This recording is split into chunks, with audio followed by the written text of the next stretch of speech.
armas, batallas y hombres que cambiaron el curso de la historia. Esto y mucho más en Bellum Artis Historia Militar.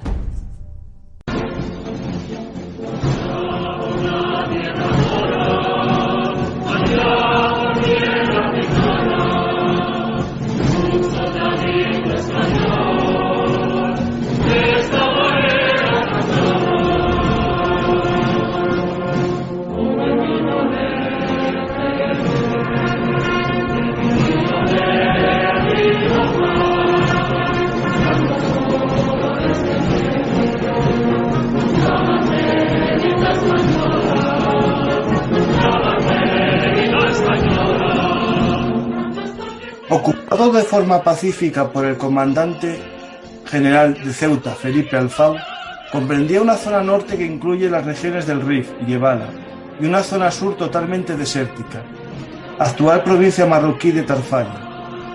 La resistencia al dominio español produce violentos enfrentamientos entre 1909 y 1927.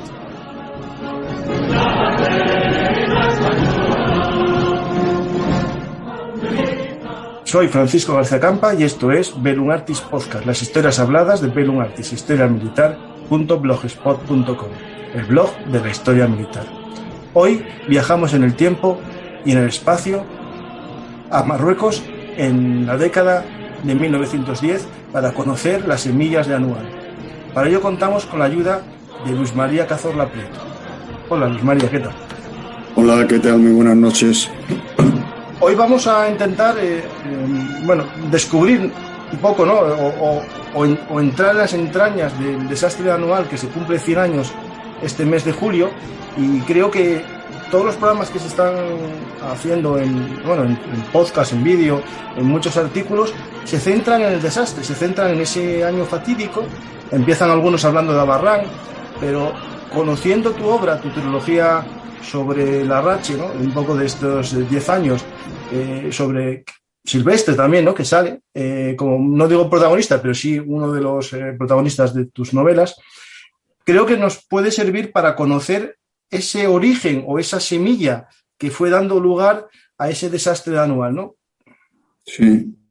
Veamos ese. Sí, el de Anual se conoce sobre todo el hecho en sí, lo inmediatamente anterior, las consecuencias políticas, económicas y sociales brutales posteriores, pero cuando se produce el estallido en julio, el 22 de julio del 21, en Anual, no fue algo momentáneo, no fue algo inesperado, había unas profundas semillas plantadas en un terreno muy feraz que explotaron, que reverdecieron en Anual.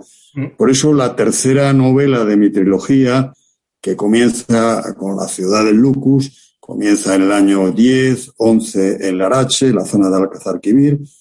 Las semillas, digo, de Anual, la tercera de esa trilogía, lo que novela son las causas que, a mi juicio, desembocan en Anual. Anual no fue un fenómeno espontáneo, tuvo causas larvadas en nuestra historia anterior que explotaron allí. Pues, Luis, la idea, ¿no? Un poco de estas novelas, profesionalmente, no eres un historiador profesional, ¿no? Eres una persona que, como yo, apasionado por la historia, que decide, no sé, ya tienes más obras anteriores, pero yo creo que en esta trilogía das un homenaje, ¿no? A tu ciudad natal. Porque a mucha gente le va a extrañar, porque esto, Luis, por desgracia, en España muy poca gente sabe que, o ya olvidó, ¿no? Que parte de nuestra historia está en Marruecos y parte de los españoles que todavía tienen vida, ¿no? Y que tienen recuerdo, su infancia no fue en una ciudad de la península, ni en una ciudad de Canarias, ni de las Baleares, sino en Marruecos, ¿no? En el norte de Marruecos. Sí. Vamos a ver, yo no solamente nací en Larache, mi padre nació en Larache en el año 20, porque mi relación con aquella tierra arranca de mi abuelo, emigrante a Larache, que arranca de un pueblo de Alicante, Novelda, y que sale de Novelda buscando en Marruecos pues mejor vida, salir de la pobreza. Llega allí mi abuelo, comienza a comerciar, como tantos, con el ejército, Mi padre nace en el año 20, y yo nací el 27 de noviembre del año 50 allí. Y viví mi primera infancia, hice el ingreso de bachillerato y todavía la primera comunión en Larache, la iglesia del Pilar, y por tanto tengo recuerdos muy vivos y aquella estancia en Larache, en Marruecos, dejó honda huella en mi familia. Pues vamos un poco a conocer ese origen, ¿no? Cuando tu abuelo llegaría, viendo fechas, ¿no?, de nacimiento de tu padre, llegaría casi en esos primeros años del siglo XX a Marruecos, antes o después del protectorado, ya cuando... Pues yo creo que inmediatamente antes del protectorado o coincidiendo con el protectorado. Hablamos del protectorado a partir del 27 de noviembre de 1912, que es cuando se firma el correspondiente tratado entre España y Francia. España como subarrendataria de Francia, porque previamente Francia había firmado el tratado del protectorado con Marruecos. Es el momento en donde se produce ya la aparición estelar, la que no suele ser conocida, del general Silvestre. Entonces era comandante de la policía indígena en Casablanca, fruto del tratado de Algeciras. Se constituyeron grupos de policía encabezados por oficiales europeos y en la distribución a España le tocó que un oficial español, un jefe español, mandara un contingente de la policía indígena en Casablanca. Cuando se produce el tratado, hay que hacerse presente en Marruecos.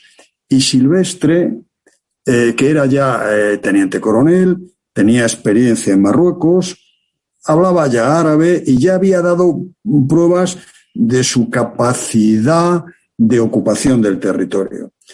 Hasta tal extremo que la frontera que hay en Darbawa, que era la antigua entre el protectorado español y el protectorado francés, cerca de Alcázar-Quibir, es donde Silvestre pone freno a las tropas francesas que venían del sur queriendo tomar el valle del Lucus, la región del Lucus, región rica donde está emplazada Larache. De manera que el gobierno español, una vez firmado el tratado, le confía desembarcar en Larache a Silvestre. Esta faceta de Silvestre no es tan conocida como la de Anual y es el que pone en pie, pactando el desembarco pacíficamente con Raisuni, pone el pie en Larache y es el primer comandante general de Larache, asciende allí a coronel y permanecerá como general de brigada unos años hasta que se enfrente con motivo del Raisuni con el alto comisario Marina, el segundo alto comisario. De manera que esta faceta de Silvestre, poco conocida, se sitúa en la parte occidental, se sitúa en el inicio del protectorado y su rival no es Abdelkrim, es el Raisuni.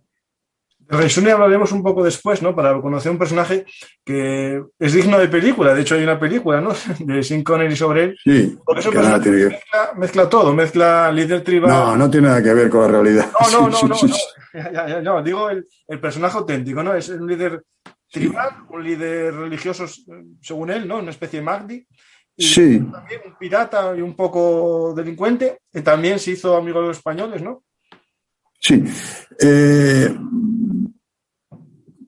Tiene Silvestre, cuando pone el pie en Larache, consigue hacerlo pacíficamente. Es un desembarco, totalmente está descrito en la primera de la trilogía a mitad de Marruecos, en la ciudad del Lucus. La ciudad del Lucus es Larache, porque Lucus es el río que desemboca en Larache y es el río que da fertilidad a toda esa zona. Por eso lo quería el francés. El francés quería ocupar aquellas tierras por la riqueza agrícola que tenía en sí. Bueno, como digo, consigue a través del cónsul español allí, un personaje muy importante en los primeros momentos del protectorado, el cónsul Zugasti, un diplomático español que se entendía muy bien con Raisuni, que negociaba con Raisuni y aceptaba a Raisuni negociar con él. Consigue Silvestre desembarcar pacíficamente. Raisuni era un personaje realmente curioso, que por cierto sus bisnietos viven en Madrid y que yo he conocido, y los nietos están establecidos en Madrid con ese apellido. Digo, era un personaje muy, muy interesante. Primero, él era una especie de líder religioso, no solamente un líder político que encabezaba algunas de las cávilas de la parte occidental, de la parte occidental, no de la parte oriental, de la parte occidental, de la Yevala, zona montañosa, particularmente de la cávila de Beni Arós, donde por fin, al cabo de los años, fue derrotado y apresado por Abdelkrim. Este hombre acepta la presencia de los españoles porque no quería la presencia del francés, del poderoso francés en su zona. Prefiere al español. Luis, algo que Abdelkrim también al principio hacía algo similar. Quería a los españoles por no querer a los franceses, ¿no? Sí, porque primero el francés tenía un estilo más altivo y era mucho más potente. Como enemigo era mucho más conveniente tener al español, que era más débil. De manera que en efecto, en un principio no quiere a los franceses, pacta con los españoles, pero tiene un entendimiento distinto del protectorado Silvestre y Raisuni.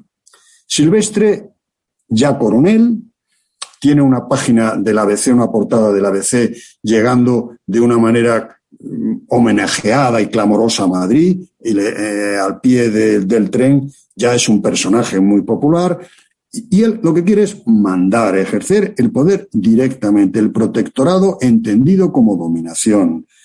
Raisuni acepta al español y acepta el protectorado español, pero a través de él. Se ha de mandar a través de él. Él es el intermediario y el que pacta. No puede mandar directamente el español. Él es el líder religioso y el líder político. Y él tiene que ser, si cabe, el instrumento, pero que no le sobrepasen. Y se empieza a producir un choque frontal entre estas dos personalidades, y comienza a haber en la parte occidental, en la Yevala, que significa en árabe tierra montañosa, tierra de montañas, empieza a haber frecuentes enfrentamientos. Pero no solamente con Raisuni, sino con los altos comisarios. El primero que tú has citado, el teniente general Felipe Alfau Mendoza, era comandante general de Ceuta y es el primero que entra en febrero del año 13 en Tetuán. Pero fracasa rápidamente y es sustituido por el teniente general Marina, hombre muy importante, posteriormente ministro y hombre jefe, capitán general de varias regiones, y el alto comisario Marina, que había sido comandante general de Melilla y que tenía experiencia en Marruecos, tiene una visión más pacífica, menos belicista que Silvestre. Y se producen frecuentísimos enfrentamientos. Marina quiere pactar, Silvestre quiere imponerse con las armas y todo conduce a que en 1915-16, a través de un enfrentamiento que explota en un incidente en Cuesta Colorada, donde una persona cercana al Raisuni va a pactar con los españoles, lo asesinan, bueno, total, se produce un enfrentamiento de Marina con Silvestre definitivamente. Marina deja de ser alto comisario, le sustituye Gómez Jordana, el tercer alto comisario, que muere en Tetuán, sobre su escritorio se desploma y muere. ¿Y Silvestre a dónde va? Pues Silvestre, ya general de brigada, va a ser ayudante del rey. Sí, justo. Y pasa unos años de ayudante del rey. Y andaba también, o sea, en este momento hay un personaje que es importante, ¿no? En esta historia, que es Berenguer, que también andaba por Madrid en aquellos momentos, ¿no? Si no recuerdo mal. Sí, sí. Berenguer, como en alguna carta refleja, decía que era su compañero y amigo del alma, son vidas relativamente paralelas, con caracteres totalmente distintos. Ambos nacen, creo recordar, en Cuba. Sí, empiezan sus primeros momentos, sus primeras armas y sus primeras heridas en Cuba. Son de la misma promoción, aunque asciende a general de brigada y ocupa 2 puestos, no sé si el puesto inmediatamente superior o el por encima 2, Silvestre a Berenguer. Luego, en mentalidad militar, es de más antigüedad que él, aunque sea simplemente por este motivo, por haber ascendido a general de división muy poco antes, prácticamente coetáneo, pero tiene número anterior Silvestre. Pero tienen 2 caracteres totalmente distintos. Silvestre impulsivo, valentón, hombre de acción, hombre vital, hombre de enfrentarse directamente a los asuntos. Berenguer, hombre más taimado, más retraído, con gran experiencia en Marruecos también, porque fue el primer comandante general Silvestre, pero es que Berenguer había fundado las Fuerzas Regulares Indígenas en 1911, de teniente coronel, de manera que eran personas con mucha experiencia marroquí, pero con actitud mental totalmente distinta. Mucho más político Berenguer que Silvestre, y Berenguer por aquella época es subsecretario de la guerra, poco después ministro, y consigue, utilizando los puestos políticos, que le nombren alto comisario, que después del teniente general Gómez Jordana, que como digo, el padre del ministro después de Franco, del Gómez Jordana, del conde de Gómez Souza, que era coronel con él en Tetuán. Aquí está todo mezclado, está todo entremezclado.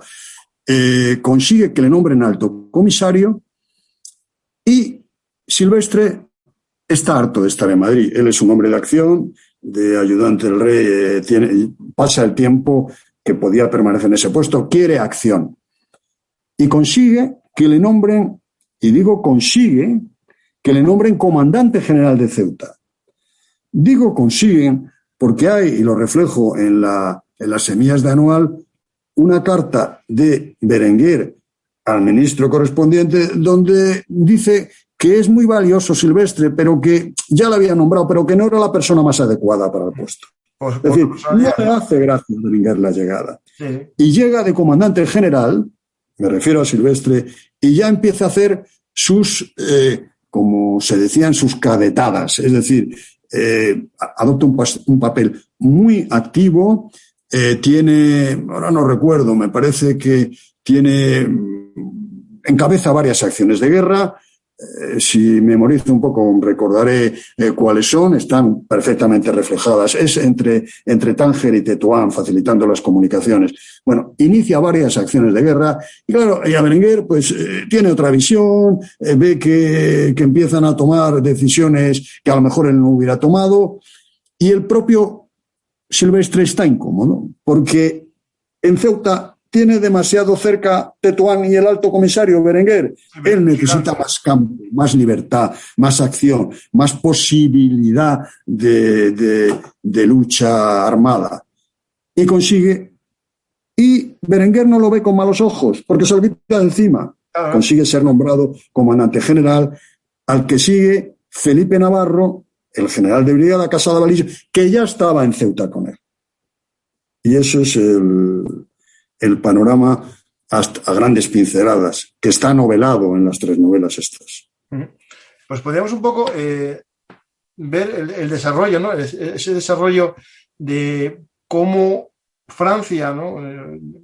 Se deshace de esa parte de su posesión, ¿no? Es decir, aunque es verdad que existía un reino, ¿no? Una especie de estado marroquí que era un estado fallido, ¿no? Y de repente Francia, que lo está como tutelando ese reino, deja, ¿no? Abandona un territorio en manos de España. ¿Existe alguna, digamos? No, pero eso responde a muy profundas razones de política internacional, muy profundas razones de política internacional. Inglaterra, Gran Bretaña, el otro gran protagonista colonial de la época, no puede permitir que enfrente de Gibraltar esté Francia y que le puedan cerrar la vía de comunicación con sus colonias extendidas hacia Asia, por India, el canal de Suez. No puede permitir esto. Y llega a un acuerdo en 1904, Francia y Gran Bretaña, en virtud del cual Francia reconoce la autoridad, el poderío, la influencia política y económica de Gran Bretaña en Egipto, hay que recordar el Egipto de Napoleón y los intereses franceses en el canal de Suez y el ingeniero que ideó francés el canal de Suez. Sí. Francia tiene mucho interés siempre en Egipto, en parte, ¿no? Para, si no recuerdo mal, cuando leí sobre Napoleón, era primero para fastidiar el acceso a la India, aunque no había canal de aquella, cuando Napoleón no existía el canal, pero sí que existía, bueno, el pensamiento de que por tierra se podía atajar. Sí, era el acceso directo, claro. Y después, Francia, en este periodo, no tenía muchas posesiones todavía en el Mediterráneo Oriental, ¿no? Si no recuerdo mal. Bueno, pero Francia, no, en el Mediterráneo Oriental no tenía. Comprende que tiene que concentrarse en el Gran Magreb francés. Es decir, 1830 Argelia, 1881 Túnez y Marruecos. Pero con Marruecos, para Marruecos tiene que pactar con Gran Bretaña. Gran Bretaña dice, bueno, yo pacto contigo. Es decir, yo me voy de Marruecos, te cedo como zona de influencia colonial. Marruecos en sentido amplio, déjame en Egipto, 1904, pero en Marruecos, salvo dos cosas. Salvo el norte, donde España tenía una cierta presencia por Ceuta y Melilla, y un reconocimiento a raíz de Algeciras, de presencia a través de la policía indígena, del Banco de Marruecos, en fin. Pero sobre todo, no te quiero enfrente de Gibraltar.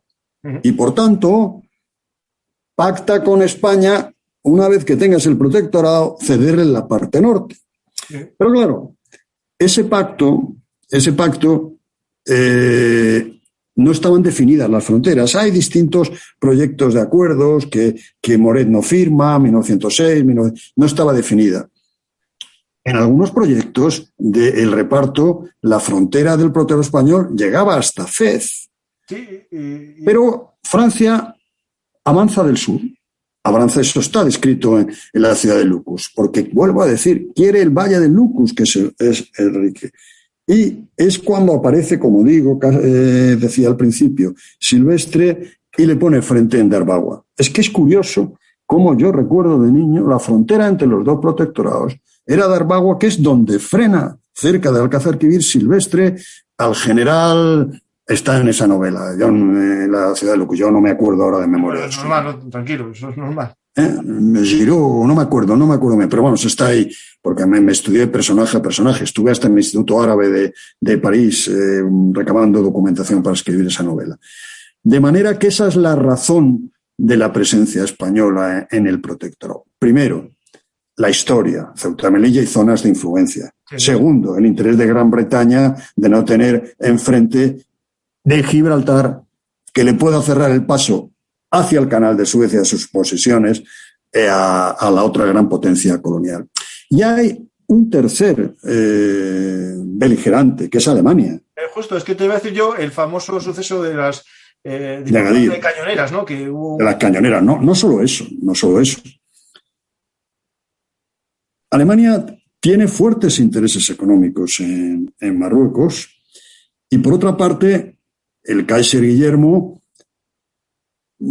está imbuido de la necesidad de que toda potencia que se precie ser tal tenga colonias. Quería el imperio colonial alemán también. Entonces,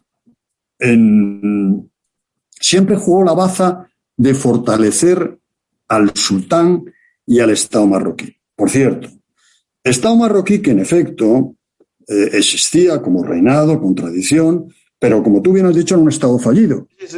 Que el protectorado hace posible que se convierta en un Estado con ejército, con fronteras, con diplomacia, el Estado que es actualmente. Bueno, pues Alemania tiene varios episodios, por ejemplo, una visita famosa que está en la ciudad de Lucus totalmente descrita a Tánger, creo recordar en 1905, donde pronuncia un importante discurso abogando por la independencia del sultán y diciendo que se quiten de encima de las garras del sultán tanto Francia como Alemania.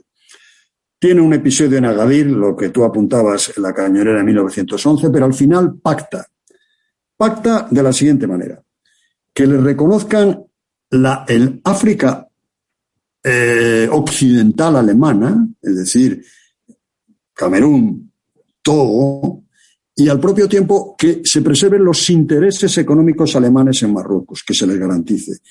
Y de esa manera desaparece como potencia con pretensiones sobre Marruecos Alemania. Y nos queda, en todo este repartimiento de colonias, ¿no? Queda una ciudad, Tánger, que queda como una especie de ciudad multinacional, ¿no? Si no recuerdo mal, o una ciudad abierta. Sí, la historia de Tánger es apasionante y es muy curiosa. Primero, ¿por qué fue zona internacional? ¿Qué razón que ese trozo se llama el Fas, la región de que no es solo Tánger, sino tiene una cierta extensión? Sí, es bastante grande, ¿no? Sí. Pues primero responde a una tradición. Un sultán muy importante, el sultán Mohamed III, por cierto, la primera organización política que reconoció a los Estados Unidos con independencia de Inglaterra fue Mohamed III, fue este sultán en el siglo XVIII. De ahí, entre otras razones, vienen los estrechísimos vínculos de Marruecos con los Estados Unidos, cosa que la política española nunca debe olvidar. No, y es algo que nunca se debe olvidar en estos días. Bueno, pues como digo... más adelante te preguntaré sobre una relación de Estados Unidos con un protagonista de esta historia. Bueno, Mohamed III no quiere tener, para que no influyan en las costumbres ni en la corte, a los cónsules en Fez. Los quiere tener apartados.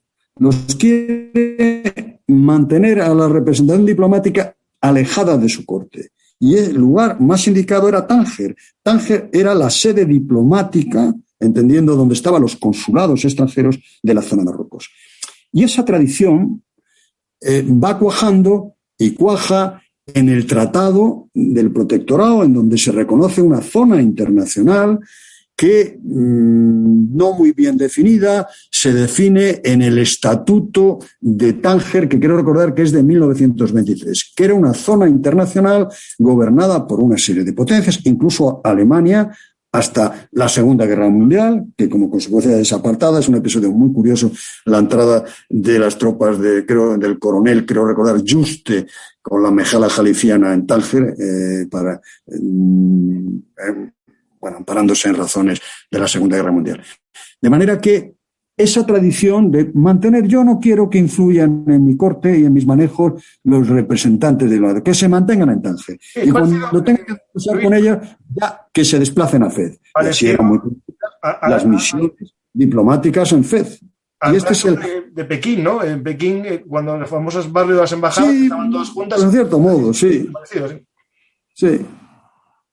Pues entonces, Tánger, tenemos un poco el escenario, ¿no? Tenemos este escenario, ¿no? Que se va generando ese protectorado con la peculiaridad de que existe dentro del protectorado, ¿no? Porque está dentro de la parte española, está esta ciudad multinacional, ¿no? Tánger. Perdón, no está dentro, ni jurídica ni políticamente. Es decir, había frontera, ni jurídica ni políticamente. La autoridad allí la tenía una asamblea, un gobierno, un administrador normalmente francés, el delegado de sanidad solía ser español, es decir, ni jurídica ni políticamente estaba en el protectorado. No, me refiero dentro físicamente, es decir, que está como... Sí, claro, colindante, es una región de la zona norte que se llama el Fas, colindante con la Yebala.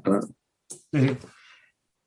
Y tenemos este año 1909 en el que, empieza un poco, a la vez hay la famosa guerra en Melilla, ¿no? En la que se produce la semana trágica, ¿no? Sí. En la que en Barcelona se pone porque no quieren ir a la guerra de Melilla y estamos en la zona de Ceuta, porque quiero que un poco el oyente se vaya entendiendo cómo se va construyendo esta historia, ¿no? Es decir, a España le cae este protectorado en un momento que tampoco es que esté boyante, ¿no? No te he entendido la pregunta, ¿no? España le ofrecen este protectorado, ¿no? No, pero España, no, ya te he entendido. Vamos a ver, España no es que le ofrezca. España viene, se lame las heridas de Cuba Filipinas y de Cuba. No se concebía en aquello comienzo del siglo pasado, potencia media que no tuviera alguna colonia, y entonces vuelve sus ojos a su zona de influencia. Entonces, su zona de influencia, su expansión natural, la manera de conservar un cierto prestigio internacional está en Marruecos, por la zona de influencia de Ceuta y Melilla, y después por el comodín que es en relación a la política de Francia y Gran Bretaña, ¿eh? Y eso ya se apunta en el Acta de Algeciras en 1906 y se plasma en el Tratado de 1912. Pero es muy importante para entender que algo es muy distinto. La parte oriental, Melilla, Barranco del Lobo, 1909, y antes 1893, cuando muere el general Margallo. 1909, Guerra del Kert, 1911, a la parte occidental, en donde antes del inicio del protectorado el acontecimiento bélico es la Guerra de África de 1860, la de O'Donnell, la de Prim, la de el general Zavala, la que da nombre a Madrid a una zona, Tetuán, Tetuán de las Victorias, donde acampa el ejército de Huelva, o la estación de metro de Estrecho, que es Estrecho de Gibraltar, ¿no? O los famosos o los leones del sí, los leones del Congreso, sí.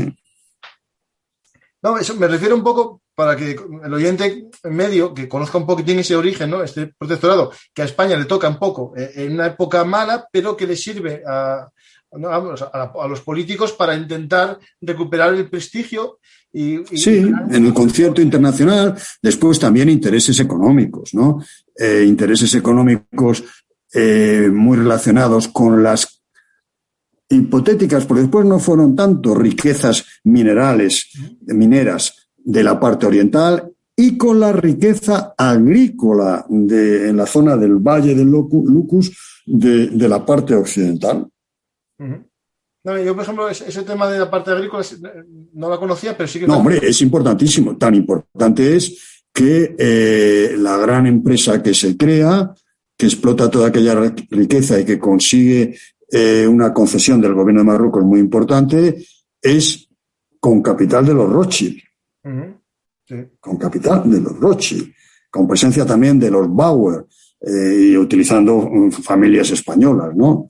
La gran empresa del Lucus, ¿no?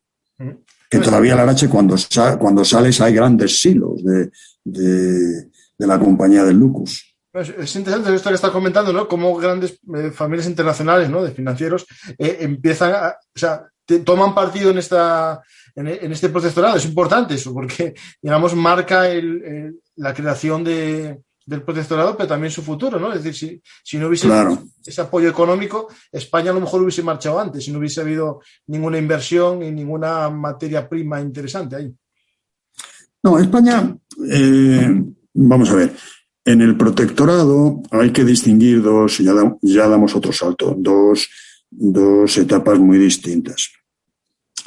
La primera hasta el año 27, cuando el general Sanjurjo, creo recordar en Ticiaza, declara en julio del 27, se acaba la guerra, el 27, se acaba la guerra, no es un protectorado, es una guerra declarada de una manera u otra. Cuando empieza el protectorado entendido como medio para impregnar de educación, de carreteras, de formación, para enriquecer, favorecer, protegiendo a un país, empieza en el año 27. Sí, y yo creo que a partir del año 27 sí que comienza una auténtica labor de protectorado. Se construyen carreteras, se construyen presas, se construyen escuelas, se produce una importante presencia protectora en sentido propio de España. Sí, eso es a partir del 27. Lo que leí siempre en las causas, ¿no? Un poco de anual, ¿no? En las previas, era que lo que iba a ser un protectorado, como estás confirmando, digamos, de construcción, de creación de escuelas y tal, se hizo posterior, pero no antes, y eso en parte fue lo que levantó los ánimos un poco de la población. Pero es que no se pudo hacer antes, yo no sé, pero claro... No se pudo porque no dejaron en parte los indígenas, ¿no? No dejaron, por la razón que ya... No nos hemos referido, no ha salido como causas o Semillas de Anual, Berenguer y Silvestre, con cierto detalle. Ha salido, bueno, las diferencias políticas de los partidos políticos, pero ha salido algo muy importante, que es la corrupción. Eso es La corrupción, muy importante. La corrupción en los suministros militares. La corrupción en algunos casos, desempeño de jefaturas militares. Y esto no es hablar por hablar, porque poco después, voy a hablar de hechos, poco después de Anual, en Larache se destapa algo que ocupó las primeras páginas de los periódicos, el llamado Millón de Larache. Uh-huh. ¿Qué era el Millón de Larache? Se descubre, al revuelo de Anual y de poner los alfombras y ver lo que hay, que en el Parque de Intendencia de Larache mensualmente se detraían y se repartían entre oficiales, y eso sale en Semillas de Anual con todo detalle, con nombre y dos apellidos, porque hubo después procesamientos, encarcelamientos, 1 millón de pesetas de la época. Que es mucho. 1 millón de pesetas de la época que se detraerían. Que, por cierto, nunca se supo la parte que iba destinada a Madrid, a quién iba destinada. Claro. Se supo que el capitán, por ejemplo, Manuel Jordán, que era uno del capitán de intendencia que estaban allí, cobraba, que tal, eso se supo. Pero la parte que todos los meses salía a Madrid, no se supo a qué bolsillo iba a parar. Bueno, cabe suponer que si en el Parque de Intendencia esto se descubre, que en definitiva hay un libro de un periodista, Rafael López Rienda, que se llama El Millón de Larache, por cierto, sargento de regulares, actor de cine, productor de cine de la época, que murió en un accidente de tráfico, que lo describe como el alimento de los animales se detraía, cómo la ración del soldado se disminuía, cómo el amunicionamiento era defectuoso o tal. Esa es otra de las grandes. Si eso existía en el Parque de Intendencia de Larache, que está en un sumario acreditado, con gente además condenada y en la prisión del Hacho, en Ceuta, penando, eso era un mal generalizado. ¿Qué se descubriría? Que no veríamos. De hecho, en la serie La Forja de un Rebelde, que es lo que yo cuando vi y conocí un poco todo este entorno, se ve una escena en la que están haciendo una carretera y él es el que lleva como la contabilidad. No sé si viste la película y el libro. Bueno, la he leído. Sí. Pues se ve la obra de Barea. Es que lo vivió, Barea estuvo allí, lo vivió. Barea lo vivió, o sea, esta gente lo vivieron en su carne. Bueno, pues como te digo, esa es otra de las grandes causas, es decir, el agujereamiento de los suministros militares, los defectos del material que llegaba. Si ocurrió eso en el Parque de Intendencia de Larache, que yo no me estoy inventando nada, está recogido en la novela, pero son hechos con nombre y apellidos y por qué consiguieron. Y todo se supo porque uno de ellos, que se fue de permiso por enfermedad 2 meses, cuando volvió, pidió, creo que era el capitán Manuel Jordán, me parece, pidió su parte y le dijeron, no, el que se fue a Sevilla perdió su silla, y lo denunció. Esto es así, es así. Pues si eso existió, cabe suponer que no era solo el Larache, con mayor o menor intensidad. Y eso fue, a mi juicio, y está novelado, otra de las semillas de Anual. Y después, en Anual, ¿no? Cuando estamos hablando de la zona de Melilla, se habla siempre un poco de las tribus, ¿no? Del sistema tribal, de cómo los clanes, la tribu es la raíz de la sociedad, y eso hace complejo el sistema un poco de gestión del protectorado, ¿no? Porque al final tienen que ir comprando la amistad. Sí, las cávilas, claro. Aquí claro. Sí. Ahí la política de penetración tenía que ver también con la corrupción. Era ir comprando moros amigos, que se llamaban moros amigos. Además, el padre de Abdelkrim era un moro amigo que además le incendiaron su casa en Axdir y que tuvo que pedir protección a las autoridades españolas por eso. Pues sí, era una sociedad muy cerrada, y producía situaciones en que, además, en Anual siempre lo que consigue Abdelkrim es unificar todo ese fraccionamiento tribal hasta cierto punto y crear la llamada República del Rif. Porque hasta entonces cada cábila muy delimitada, Beniarós no tenía que ver nada con Beni Osmar, y no quiero decir en la parte occidental Beni Said con Beni Urriagel. El éxito fugaz de Abdelkrim, pues unificar aquello en una llamada República del Rif, ¿no? Y en la parte occidental existía una mayor unificación, es decir, una menor división en... No, era muy parecido. Estaba dividido y fraccionado en cábilas y era muy parecido. La diferencia, hasta donde yo veo, es que en la época de Raisuni controlaba más espacio, tenía ascendientes sobre más cábilas que la que inicialmente tenía Abdelkrim, aunque Abdelkrim consiguió extender su poder no solamente en el Rif, sino la Gelaya, que es la zona cercana a Melilla, ¿no? Hablamos mucho de Raisuni. Yo creo que la guerra contra Raisuni, ¿no? Guerra o combates contra Raisuni pueden interesar un poco mucho al oyente, porque es un personaje que no es tan conocido como Abdelkrim, ¿no? O sea, Abdelkrim lo conocemos todos, más o menos su figura, pero Raisuni, que es digamos, en tu segundo libro, ¿no? En Silvestre y la sombra de Raisuni, sí. Hablas de ellos, hablas de ese personaje. ¿Podríamos un poco dar unas pinceladas sobre su personalidad? Y no sobre su historia, ¿no? Porque cuando te hablaba antes, ¿no? del tema de Raisuni, y te dije que tengo que hablarte después de Estados Unidos, una de las acciones de Raisuni fue el secuestro de unos americanos, ¿no? Si no recuerdo mal, para cobrar rescate, y después... Perdicaris. Sí. Bueno, vamos a ver. El americano era Perdicaris, que era un americano de origen griego, como bien dice el apellido. Que tenía una mansión en las afueras de Tánger, hoy ya absorbida por Tánger, sobre la playa, en la salida hacia el actual puerto, el Tánger Met, el nuevo Tánger. Bueno, para no irme por las ramas, se nota que esto lo llevo muy dentro de mí, enseguida empiezo a sacar derivaciones por un lado y por otro y cuento... Bueno, pues... Que a la gente le gusta escuchar y aprender, o sea, aquí el tiempo, lo que tú quieras y lo que quieras contarnos. No, lo que sea razonable para no dar la lata y que no nos dormamos.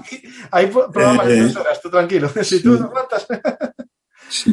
Bueno, pues es que Raisuni, efectivamente, era una mezcla, primero, de líder religioso. Él pertenecía a la familia de los Chorfa, es decir, los Chorfa eran aquellos que decían que eran descendientes de Mahoma. Primero tenía, y en aquella sociedad eso tiene una grandísima importancia. Bien sabemos que el actual rey de Marruecos, aparte de su condición de jefe de Estado, tiene un sentido religioso que se plasma en la Constitución marroquí, para hablar de la reciente Constitución de 2013, para hablar de hoy. Bueno, segundo, él era un hombre que tenía una cierta cultura, porque estudió en la Universidad de Fez y que al propio tiempo, en tercer lugar, tenía un carácter muy dominante que le llevó a estar en cárceles del sultán, porque rivalizó con el sultán en ciertos momentos. Y a su vez, todo su poderío era utilizando las armas, utilizando el chantaje, utilizando la presión. Tenía también, junto a esos aspectos, algo de bandido pretendidamente justiciero para él. Sí, como un Robin Hood. Entonces, lo que hacía, por cierto, tiene su palacio, estaba cerca del Arache, en Arcila. Arcila, bellísima población sobre el mar, y ahí tenía el Palacio del Raisuni, que uno de los motivos por los que Silvestre iba en contra de él es que decía que sometía a torturas en ese palacio a los que no se sometían a él, que imponía a las cábilas prestaciones en dinero para su palacio. Bueno, pues este hombre, entre los métodos que utilizaba de vez en cuando, era el asaltar, el secuestrar a personajes y pedir rescates. Este es el caso de Perdicaris. Al propio tiempo, ese dinero lo utilizaba para comprar armas o para traficar con armas. De manera que era un personaje muy curioso, tan curioso. Espera un momento que voy a quitar con el ratón algo que no me permite verte. Ya está quitado. Que tenía una mezcla de todo esto. Y se enfrenta con otro personaje de los que, aquí estoy yo. Y si yo estoy aquí es para mandar. Y si yo soy el comandante general de Larache, aquí el que quiere poner la ley, el orden y la civilización, entendida como occidental, soy yo. El choque era inevitable. Al principio no, porque pactó a través de Zugasti un desembarco pacífico, porque le interesaba a Raisuni que no viniera el francés, que ya estaba cerca, que no los quería, y una vez superada la primera etapa, pues su distinto entendimiento de quién tenía que mandar, pues produjo esto, y, como decía antes, Marina por medio, intentando pacificar, y fue una guerra guadianesca, que de pronto pactaban, de pronto no pactaban, pero que costó mucha vida española y poco conocida, porque las guerras que se conocen son la guerra de África, la de Tetuán, el pacto de Paz-Ras, 1860, la de Melilla, 1892 de Margallo, regular, la del Barranco del Lobo, la del Kert y, por fin, el desastre de Anual. Pero de la parte occidental, que es una guerra constante, sorda, con numerosas víctimas, se conoce mucho menos, porque era guadianesca. De pronto se enfrentaban Raisuni, de pronto pactaban, de pronto... Y la forma de guerra, viendo un poco lo que estás comentando, que era una especie de guerra de guerrillas, no había posiciones fijas. Bueno, vamos a ver.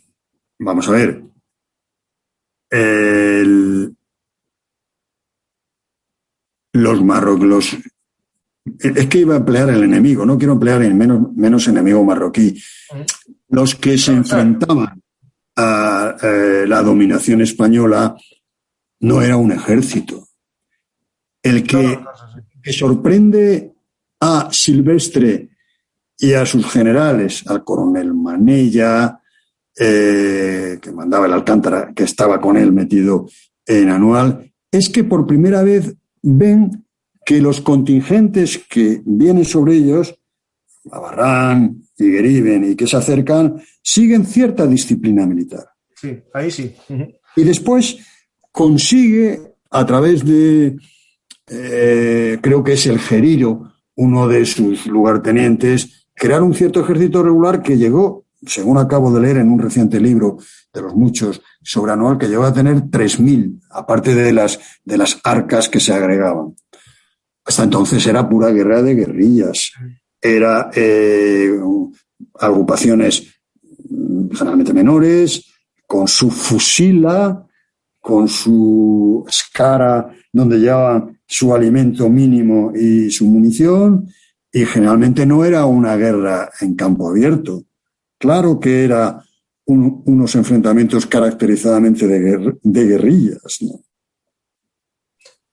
Y cuando es que yo vi fotografías, ¿no?, del palacio del Raisuni, sí, con tiros y destruido, eso es posterior, ¿no? Eso no es en este momento. No. Está aquí ya. La construcción del Palacio de Arcila, que desde luego es una ciudad más muy bien conservada, porque su alcalde es un político muy importante, con sensibilidad, que fue ministro de Exteriores. Bueno, el caso es que la construcción del palacio empieza en el año, por la llegada de los españoles, en el año 12. Es decir, estando de comandante general de Larache, Silvestre, que estuvo de coronel y de general de brigada, allí ascendió a general de brigada, se produjo la construcción. Y las negociaciones de Zugasti, el cónsul, en los distintos momentos se producen en ese palacio, que yo visité y fotografié y que está reproducido en la ciudad del Lucus, de manera que es coetáneo. Ya te digo que uno de los enfrentamientos, entre otros muchos que tuvo, es que exigía dineros para su lujoso palacio, el Raisuni, y que se quejaban al comandante general, que exigía prestaciones en forma de trabajo y que en sus mazmorras, que todavía se ven las argollas, a los que se enfrentaban los aprisionaba y si estaban en favor de Silvestre los perseguía. O sea que es coetáneo. Sí, no, es que tengo una foto que encontré del ABC en el que está un poco el edificio con tiroteos y destruido, y era para saber si digamos, Silvestre había llegado a atacar el palacio del Raisuni, o es de otros combates posteriores, porque pues yo no creo que lo haya atacado. El palacio es un palacio, no es una fortaleza. Está sobre el mar, en un emplazamiento. Yo si hubo alguna de esas balas fueron de los fusiles de Silvestre, pues no lo sé. Pero no me pega. Puede ser, pero no me pega, porque aquello es un palacio, aunque se ve cuando pasas el primer puente a entrar, que en las mazmorras se ven que había allí, pero es más bien un palacio más que fortaleza, ¿no? Sí, yo las fotos que tengo es un palacio tipo, un palacio árabe, pero sí, sin muros. Sí. Pues tenemos una historia que en tu segundo volumen de la trilogía lo cuentas completamente, esta historia de Raisuni. Sí. Y ya vamos viendo un poco, ¿no?, cómo nos vamos acercando. Raisuni al final, cuando es derrotado, ¿no? Porque, digamos, pero no es una derrota en la que... No es derrotado, cuidado. Es lo que quiero ahora decir. No. Que se une a España, se une y se hace más colaborador, ¿no? No. ¿Qué va? Es que es una historia, vamos a ver. Tiene que ver con Anual, vamos a ver. Justo, es que en Anual se hace aliado a España. Pues uno de los problemas que los enfrentan a Berenguer y a Silvestre es que Berenguer quiere acabar con el Raisuni y concentra sus tropas, entre ellas la legión recién creada, en vencer finalmente a Raisuni en su último reducto, que era en la cábila de Beniarós, en Tazarut. Su último palacio, Tazarut, está a punto de vencer y ya definitivamente acabar con Raisuni con las armas. Y es cuando, estando allí en el campamento de no sé qué, Beni Gozal, creo recordar, se entera del desastre de Anual. Se entera y tiene que poner en marcha las 2 banderas de legión mandadas por el general Franco, que hacen ese recorrido de 100 y pico kilómetros para embarcarse en Ceuta y llegar como elemento salvador de Melilla. Esa carrera es la que celebra todos los años la Legión, ¿no? Que corre 100 kilómetros, sí, es esa. Lo corre en Ronda, sé que es en Ronda porque además sé que yo he sido maratoniano y mis hijos son ultramaratonianos y me hablan de correrla en Ronda, pero no sé si es esa conmemoración, puede tener esa raíz. 101 kilómetros, yo creo que es esa. Sí, puede ser, aunque el tercio que está en Ronda, creo que es el Alejandro Farnesio, no es el que estaba en Larache, el Juan de Austria, quiero recordar, pero bueno, que ahora está en Viator. Bueno, a lo que iba, que no sé ya lo que iba, os estoy contando tantas cosas y tantas derivaciones. Que está a punto... Cuando lo iban a capturar... Está a punto de vencerlo. Y claro, la garra tiene que soltarla. ¿Por qué? Porque tiene que mandar las tropas para salvar a Melilla. Tiene que mandar a la legión, tiene que mandar regulares, vienen de Almería un regimiento, viene y manda a Sanjurjo, entre otros, y manda a Millán Astray. Entonces, la garra sobre él se suaviza. Y siguen las alternativas, después vuelve a cobrar fuerza Raisuni cuando Primo de Rivera retrotrae las líneas españolas hasta Alucemas, pero el que derrota a Raisuni es Abdelkrim. Abdelkrim, creo recordar que con el Geriro, su lugarteniente, es el que le toma prisionero, lo enjaula y le deja morir como renegado, lo traslada a otra cábila cercana montañosa, cuyo nombre he sabido, pero ahora no recuerdo, y muere allí. Es decir, que él no es derrotado por los españoles como tal, no cae en manos de la justicia española, cae en manos de Abdelkrim, muere en sus manos, y lo curioso es que bajo, entre otros insultos, de haber sido un renegado y haber favorecido a los españoles. Sí, justo, sí. Porque en algunos momentos, como iba cambiando y cambiando de alianzas. Bueno, era guadianesco. Sí, bueno, eran rivales. Bueno, si somos sinceros, también Adelcrín en algún momento había sido un renegado. No, muchísimo. Bueno, por eso, o sea. Pues claro, él era un moro amigo, era una familia caracterizadamente de Axdir, de Beniurriel, caracterizadamente pro-española. Hombre, hasta su hermano Mohamed estaba estudiando ingeniero de minas en Madrid y él estudió en Málaga. Y llegamos un poco ya para la parte un poco ya más cercana, ¿no? Estamos un poco ya acercándonos en fechas. Ya acabamos de comentar que justo este momento estábamos en el desastre anual, ¿no? Y ya se había producido y marchado en refuerzos hacia Melilla. Algo podemos un poco ya para ir finalizando estas semillas. Por ejemplo, el tema, yo siempre, bueno, es verdad, es cierto que es muy complejo la orografía del norte de Marruecos, ¿no? Es decir, cuando están atacando Melilla, las tropas deciden en parte ir, o sea, la idea, ¿no? Es el embarcarlas hasta Melilla en barco y ahí ir recuperando alguna de las posiciones perdidas y asegurar el exterior de Melilla, pero no se ocurrió, no hubo. Me suena como un intento de un avance por tierra, ¿no? Desde la zona de Ceuta hacia... No, eso es que era... Vamos a ver, es que eso era imposible. Pues vamos, se intentó, es lo que hizo Silvestre, que llegó a Anual. Anual estaba al lado de Amecrán, era el paso con Sididris y Afrau para llegar a Lucemas. Sí. Es lo que intentó y lo que ocurrió a continuación. Lo que hubo varios proyectos, creo recordar, del general Luis Aizpuru, que fue el comandante general de Melilla anterior a la llegada de Silvestre, y se fue de Melilla al ascender a teniente general.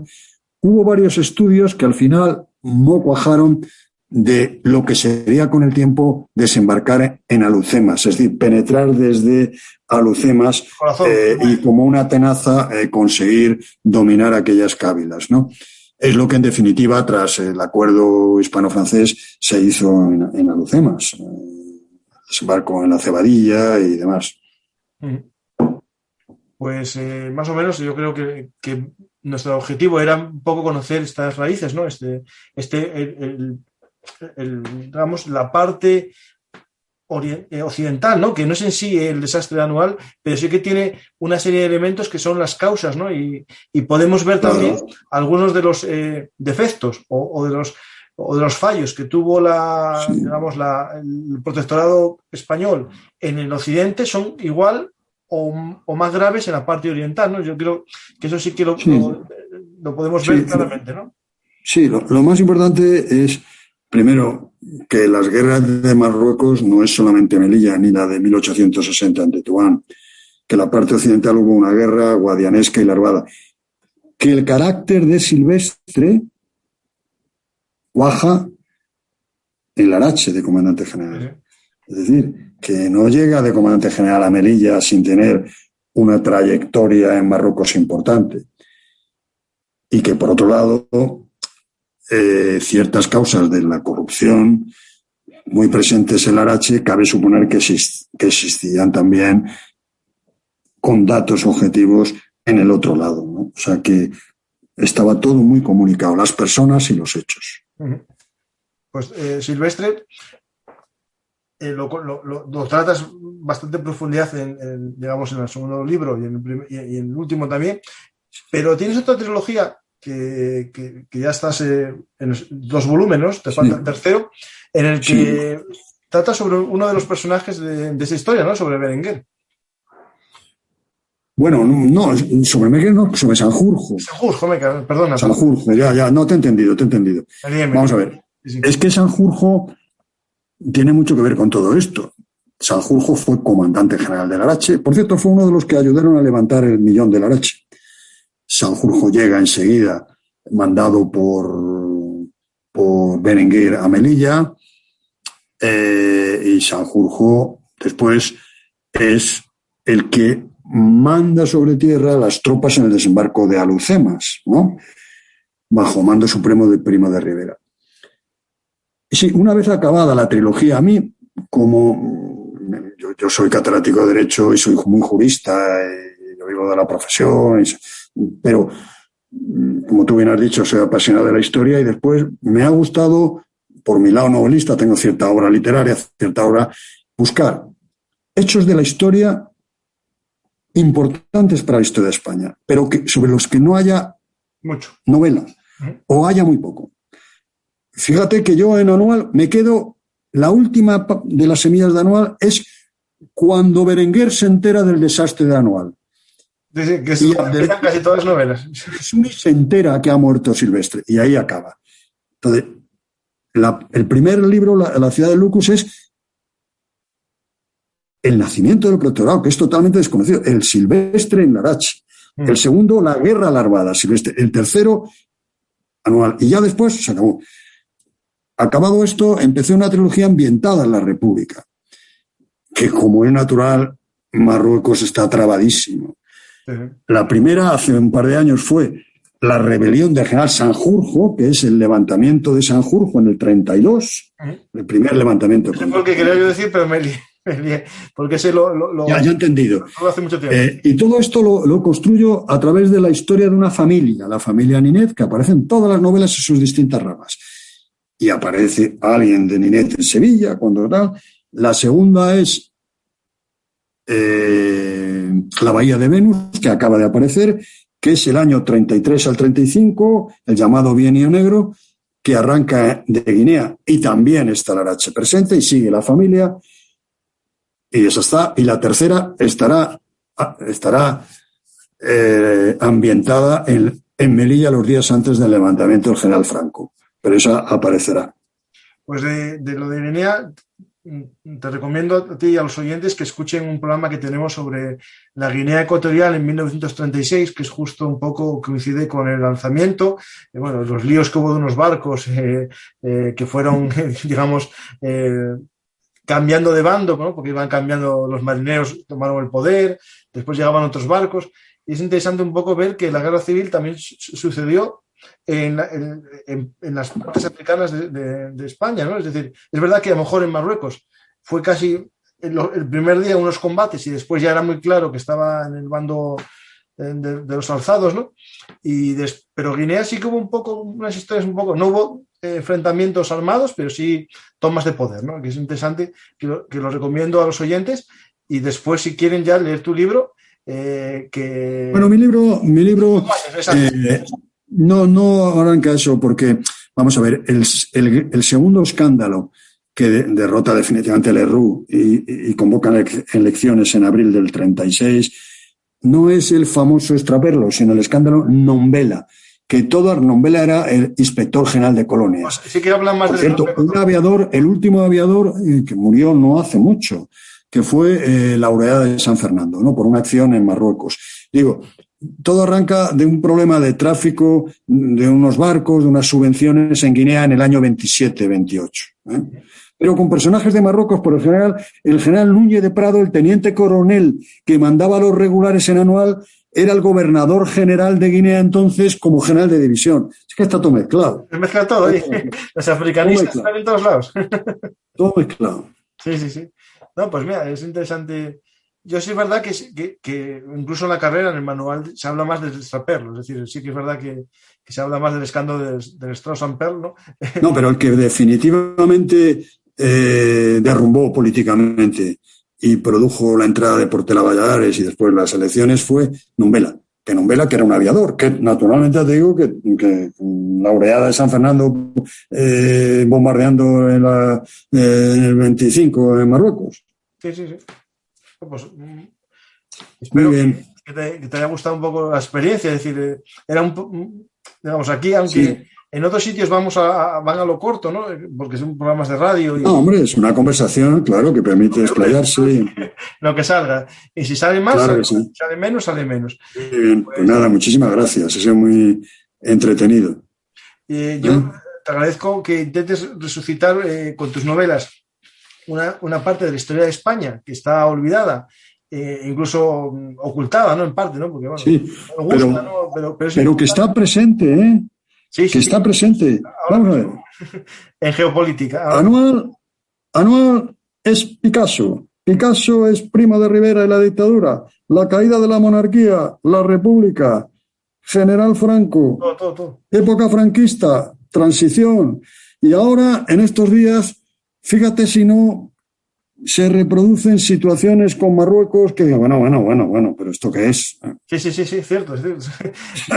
De hecho, es algo que, no sé a quién le oí yo, pero fue hace poco, hablando con alguien, el tema, ¿no?, de que España estuvo muchos años allí, ¿no? Y la población, pues alguno habla español, pero poco se olvidó, no tuvimos la capacidad, ¿no?, de convertirlo en la lengua. Pues sí, fue una pena, ¿no? Como enseguida predominó lo francés.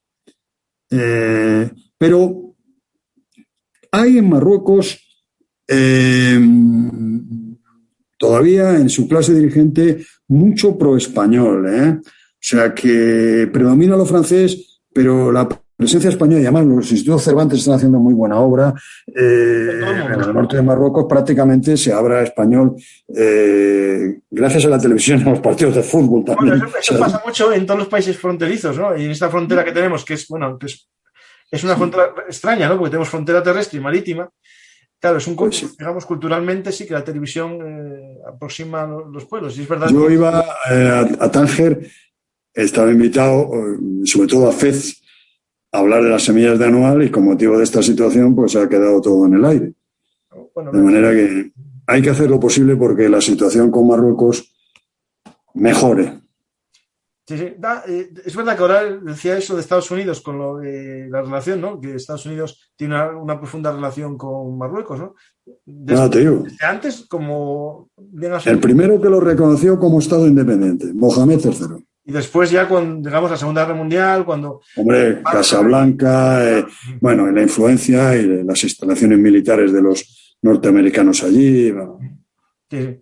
Pero me llamó la atención cuando estaba mirando sobre Resuni el hecho que después de ese conflicto que tuvieron de secuestro, en vez de ser la relación mala, Estados Unidos como que le cogió simpatía. No sé si... Y después me llama la atención eso, la película que hicieron sobre él es por algo. Es decir, no se hace una película en Estados Unidos, digamos, no quiero ser tampoco conspiranoico, ¿no? Pero es verdad que Hollywood... tiene ciertos personajes que hace película porque los conoce. Si no los conociese, no hace película. Sí. ¿Sí me entiendes? Sí. Estaba aquí, ¿cómo se llamaba el presidente de los pistolas norteamericanos de la época? Era Theodore Roosevelt, me parece que se llamaba. Era un vaquero. Bueno, pues nada, muchísimas gracias y espero que todo haya resultado bien. Luis, ahora mismo la gente lo estuvo escuchando en directo y después en donde lo escuchará más gente es en el canal de podcast. Ahí los oyentes van creciendo, ya llegamos dentro de poco a 10.000, muy fieles. ¡Qué barbaridad! Enhorabuena. Gracias, yo no contaba con esto, que es un hobby que llegara a tanta gente. Y en YouTube, para los que están escuchándolo en podcast, saber que tenemos un canal en el que transmitimos en directo los programas, algunos, otros están grabados, pero lo bueno que nos pueden poner caras, ver en este caso a Luis, claro. Y a mí, y también las imágenes que vamos poniendo, mapas que intento poner justo cuando el invitado está hablando para que se aclare mejor la conversación. Está muy bien, yo lo que he visto está muy bien, te felicito. Tiene mucho mérito, tiene mucho mérito. Es un sistema que aprendí a usar en el confinamiento con mis alumnos y ahora lo hago yo. No, lo haces estupendo y 10.000 es muchísimo, de manera que enhorabuena. Pues muchas gracias, Luis. A seguir y cualquier cosa que quieras, pues ya me lo dices. Si quieres un día hablamos de la Legión, que sé que te gusta, tienes un libro sobre... Sí, bueno, ya ves, te he mandado el libro, ¿lo has recibido? Sí, sobre aspectos legales de la Legión. Sí. Ya has visto, entra en el CSDEN, en el CSDEN, en la página del CSDEN, está la presentación del libro con 3 generales, el director del CSDEN y 2 generales, tenientes generales que fueron jefes del tercio, hablando de esto y saliendo. Míralo si te interesará. Sí, lo busco. Es que lo busquen también en CSDEN y que busquen... Sí, y lo encontrarás hace un mes. Pues Luis, estás pues nada, cuando quieras. invitado cuando quieras a hablar sobre la Legión, que cumplió 100 años el año pasado. Sí. Y este año se cumple. Por eso es el libro. Pues nada, lo hacemos más adelante, cuando tú quieras. Después de las vacaciones nos ponemos a hablar sobre la Legión. Muchas gracias, Luis. Y gracias a ti. A los oyentes, y buenas noches. Gracias. A los oyentes os recuerdo que si os gustan nuestras historias habladas, os pido que deis a me gusta en YouTube o en vuestro reproductor de podcast, en iVoox o en iTunes o Google Podcast, y sobre todo que lo compartáis en las redes sociales para que llegue a más gente y más gente pueda disfrutar de nuestras historias habladas. Ya sabéis, si os gusta Bellum Artis Historia Militar, podéis invitaros un café en nuestro sistema de micromecenazgo en patreon.com.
Ya sabéis, Bellum Artis, Historia Militar, es historia hablada.